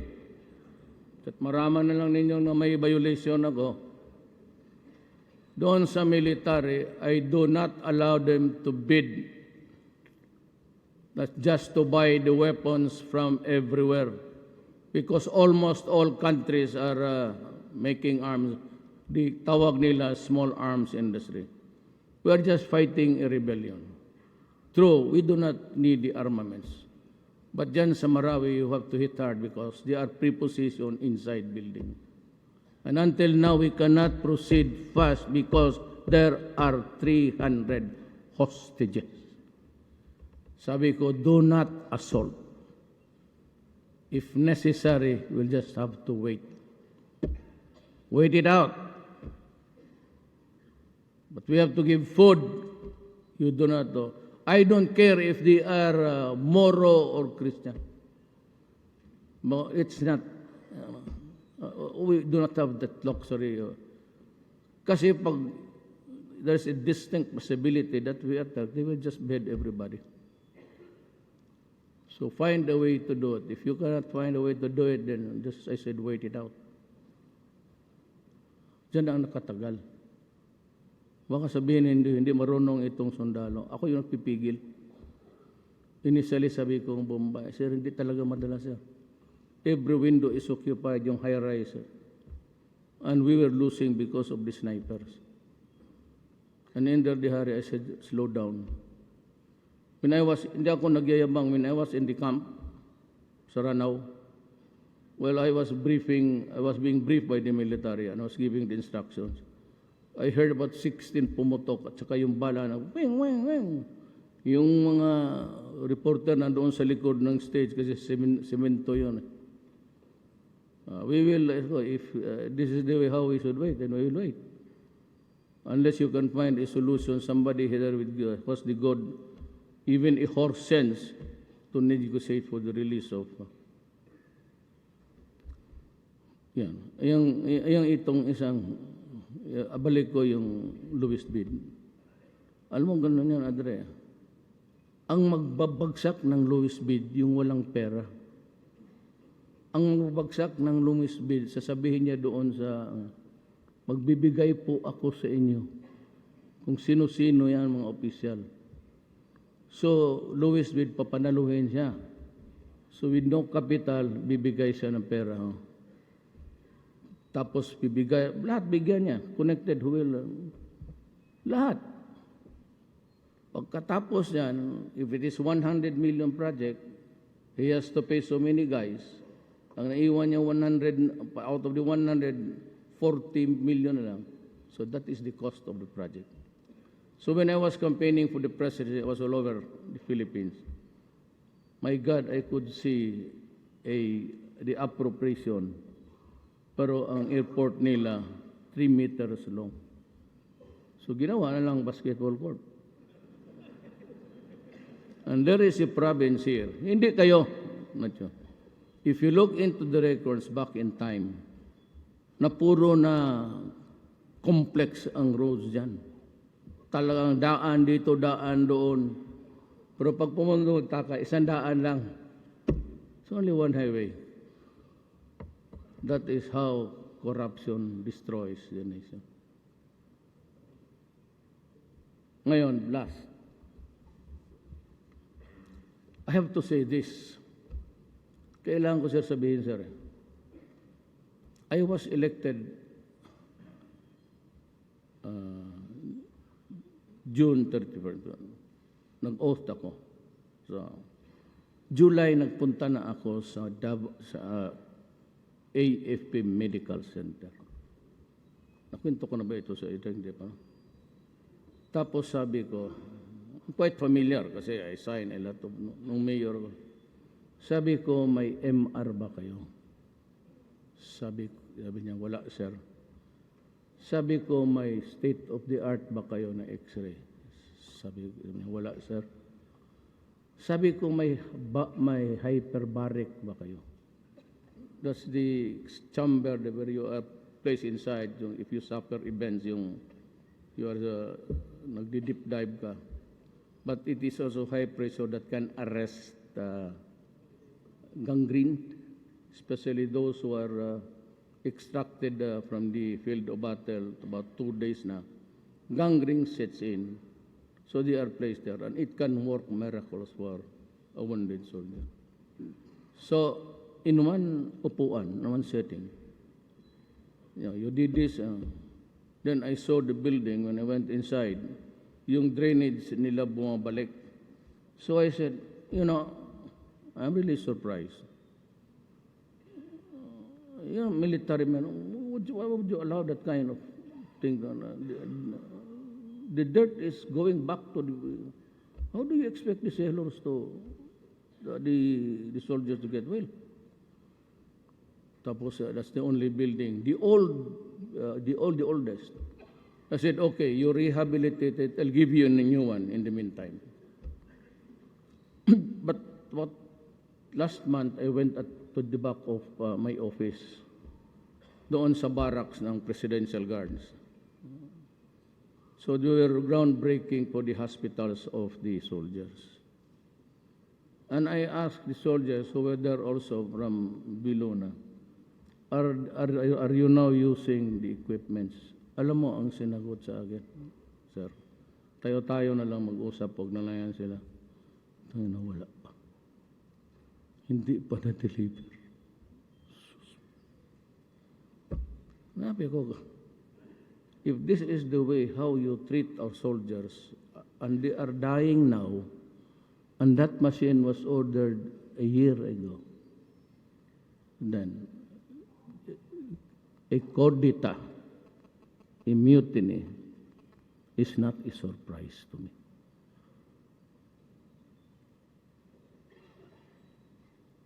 Kaya sabi ko kay Ubial, hindi niya kasalanan because of the procurement. Pero ganun kahaman. Secretary Villarreal, Ubial, rather. Are you here, Secretary?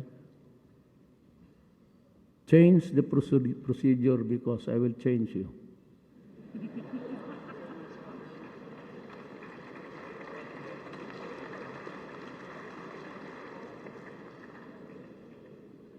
Talaga magkudita ito. Marami lang. We are losing about, by this time, every day, we lose about 10 every day. Sometimes I say it's a useless warrior. But there is a rebellion. Sabi ko, baski kung ako ang sundalo niya. When there is a machine already ordered, it could have saved my leg. Tapos wala ma. Kaya putang ina, magkudita ako. And let us get the machine by ourselves. I will not be surprised if it's already in their mind.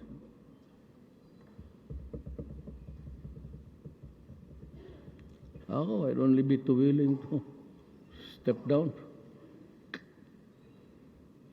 But as a long-term solution, I urge Congress to thoroughly review the existing procurement laws and come up with legislation that will ensure prompt delivery of goods and services to the people, especially medicines and hospital equipments. Kasi itong military, ay sabi ko, do not mind COA about, I will answer for that. Since COA is here, I limited to 3 places where the military can buy the equipments. Because I'm sure that they will work and they can kill the enemies and make even our forces stronger or in parity with what they have on the other side. Itong armas, sabi ko, huwag mong sundin yan. I will explain to COA why. Huwag mo akong pababilihin dyan sa mga lugar ng South America, lahat dyan sa Mid-European, Eastern European countries are also, there are good ones, but I limited them to especially equipments in listening. Kasi kung magbili ka doon sa iba, nakikinig rin sila, sabay na kayo. 3 na kayo nagkaka-communicate. Tawag sa Bisaya, BRIN. Our laws should support and not impede national development in a speedy and sustainable manner. In our bid to accelerate human capital development, we seek ensure lifelong opportunities by enhancing quality of and access to education and training programs. We have sustained investments in higher education and committed to the full implementation of the K-12 Basic Foundation Program. We have widened the reach of skills training and increased the number of out-of-school children and youth who have availed of the alternative learning system. To ensure that Filipinos are given equitable access to quality and affordable health services, we expanded health insurance coverage and benefits. The destitute and the indigent, or those who just could not afford hospitalization, can now be provided with free services of government-operated and public hospitals as well. We have strengthened the implementation of the no-balance billing policy. Kayo mga Pilipino na kikinig sa akin ngayon, pagpa-hospital kayo, ako ang magbayad. Total, hindi man nila ako mademanda. Pasok lang kayo doon, occupy the hospital. Sabihin mo lang, totoo, pasok kayo ng hospital, sabihin ninyo na sabi ni Mayor Duterte, pagamot daw kami, siya daw ang bahala magbayad. Marami tayong tresurero dito, ilaw. Wag na yan, yung iba naman, taas na.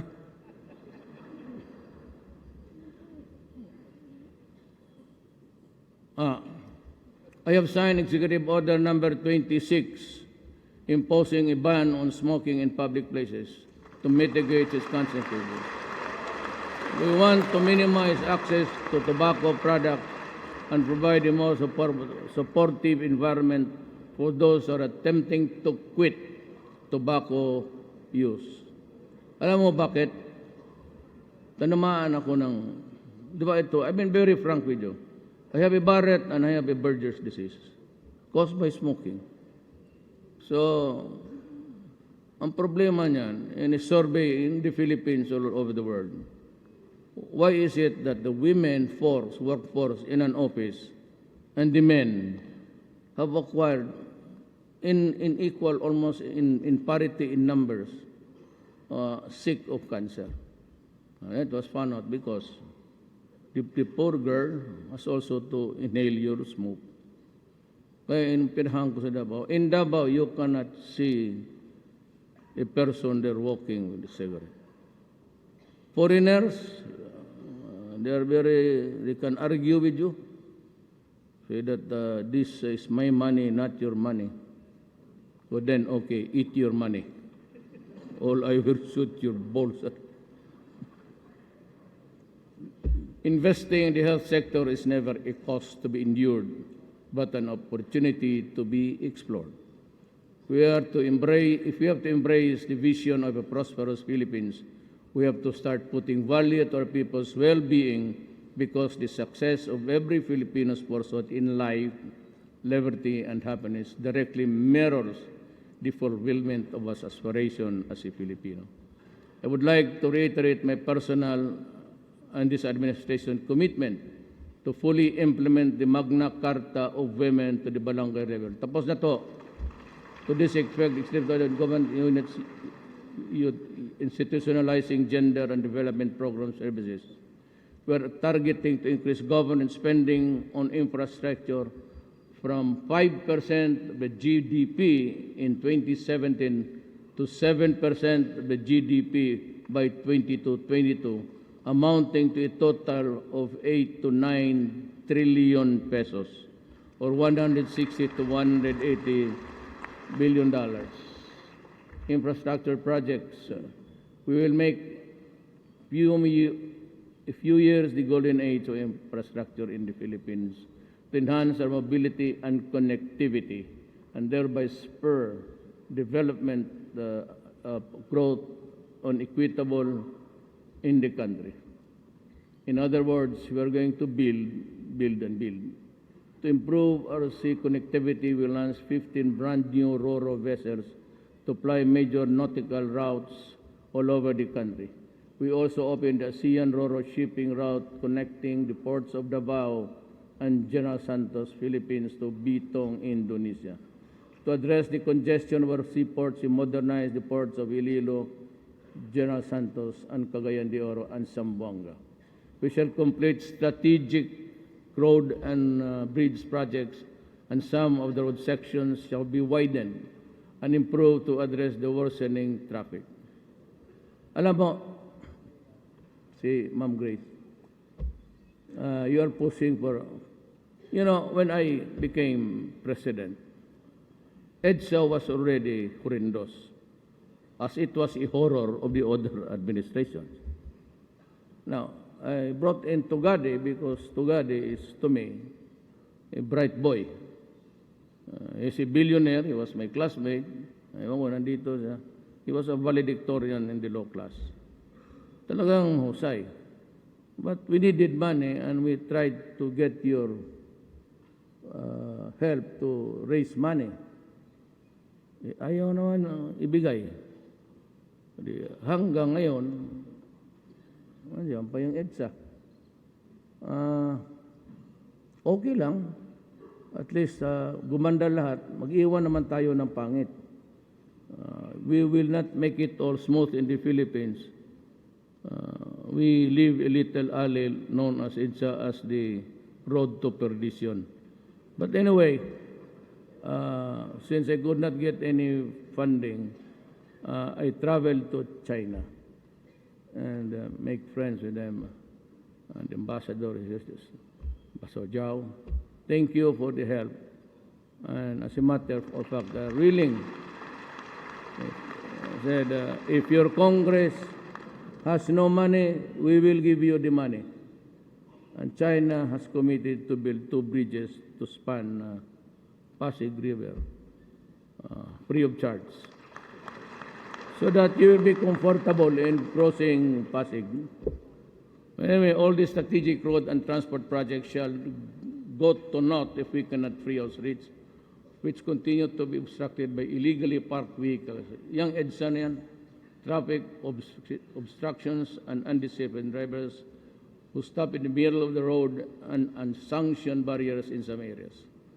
I am directing the MMDA and the LGUs of Metro Manila as well as the LGUs of Metro Manila, Metro Cebu, and all other regional centers to ensure the flow of traffic and immediately clear our roads and thoroughfares of all unnecessary obstruction, including vehicles parked on the streets barriers. Sanctioned by government and penalize all traffic obstructions regardless of stature. Well, sometimes hindi mo mano dyan because the police, it's a cabinet member. Pero me, I have not authorized my cabinet member to utilize the low plate. So it's not for us to. You just use an ordinary plate. Para walang masabi yung tao. And I do not want you parking there when there's no parking. Please, we move. Airports. We are building new airports. We might get some money also from China, and we'll have new airports in the coming days. We are now accelerating the implementation of the communications, navigation, surveillance, and air traffic management system projects, which will result in the on-time arrivals and departures, better manage air traffic, reduce flight operational costs, and safer and more convenient travel experience. Revenues are the lifeblood of government, which enables us to provide for the people's needs. Last May 31st, 2017, we achieved the first steps towards more equitable taxes to fund better services for the people. I commend the House of Representatives for heeding my urgent certification to the tax reform by passing the first of the 5 packages of the Comprehensive Tax Reform Program with an overwhelming 246 votes representing almost 9% of the Filipino people. The fate of the tax reform is now in the hands of the Senate. Ano bang gusto ninyong gawin? Magluhod ako niyan? Well, really, I leave it up to you. We're all Filipinos. If you think that's a waste, fine. If you think it's not good, it's okay with me. I can survive. Next.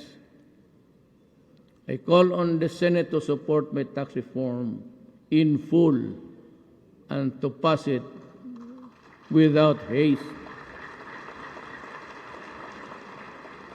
Ayaw mo nagpakpak. Wala, pati si ano, wala. They are not clapping, so maybe si Angara ayaw rin mag-clap.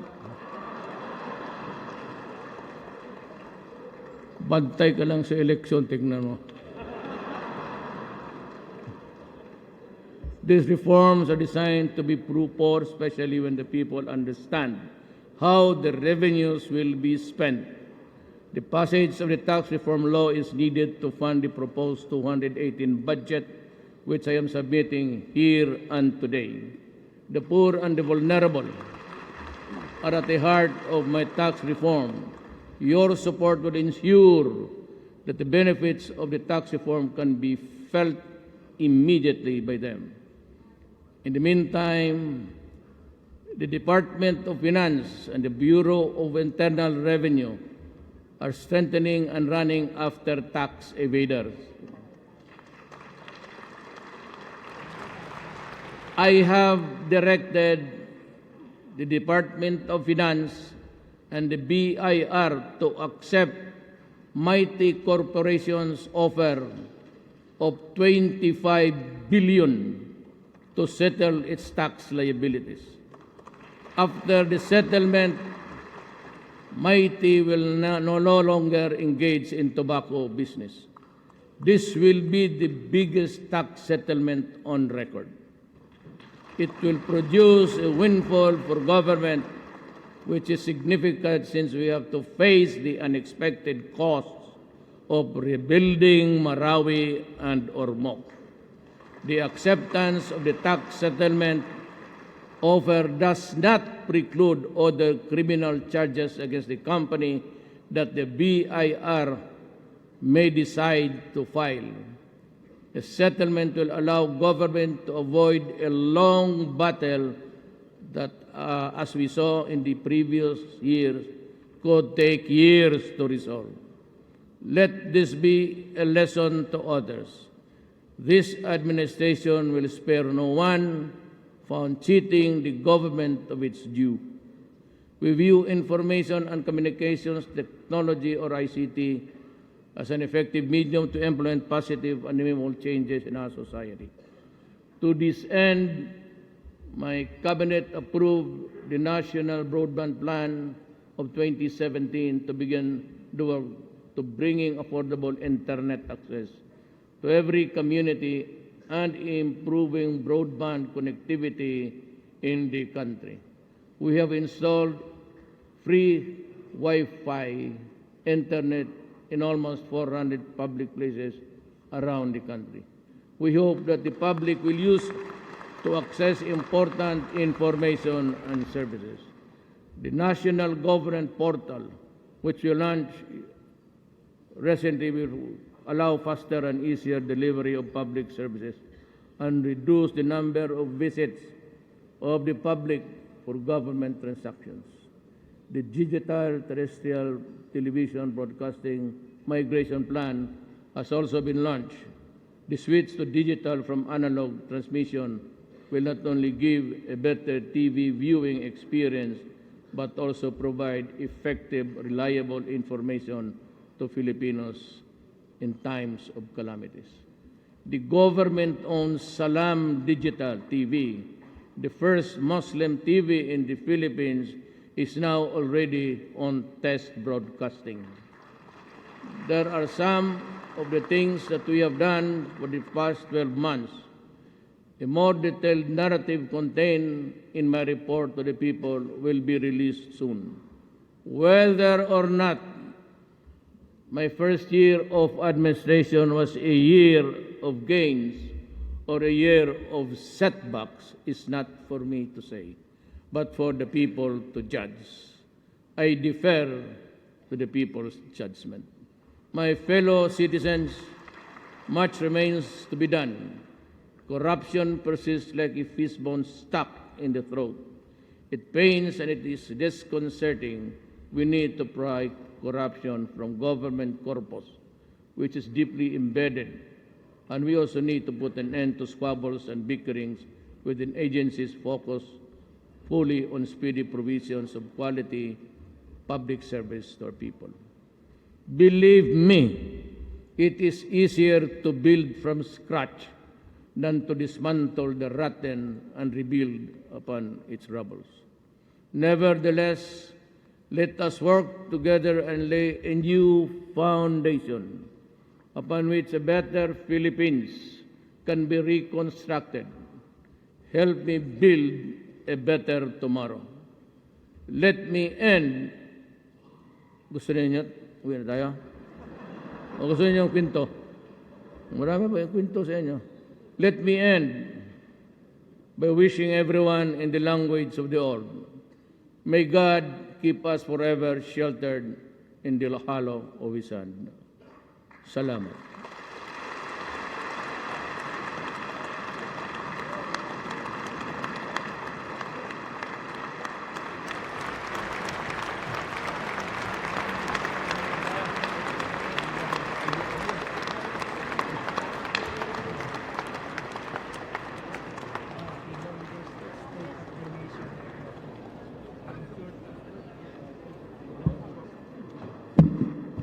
On the part of the Senate, the joint session is adjourned.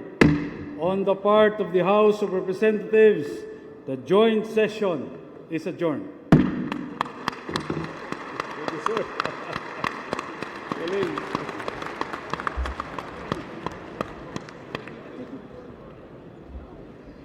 Di ba? Adto ta sa budget.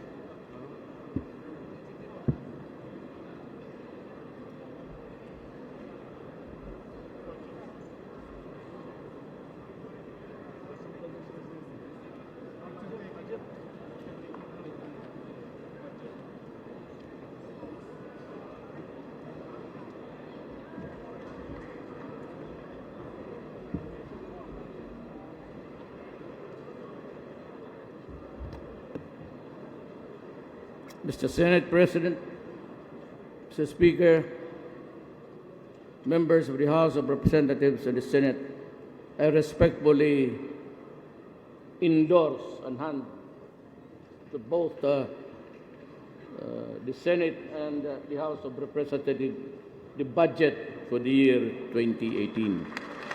Respectfully submitted.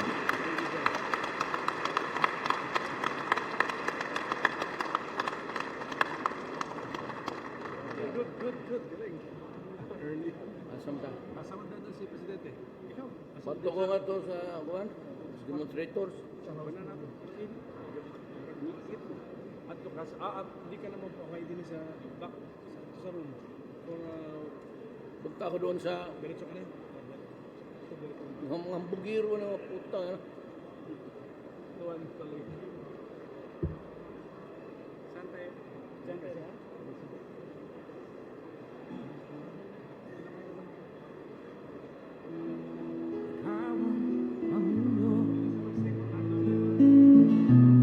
Para sa pagbabago,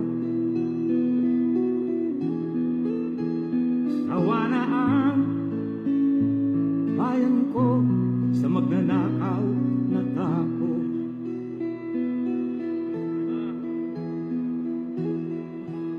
Madilim na kahapon, ikaw ang mag-aahon. Sa piling mo, digong The President of the Philippines, Rodrigo Roa Duterte.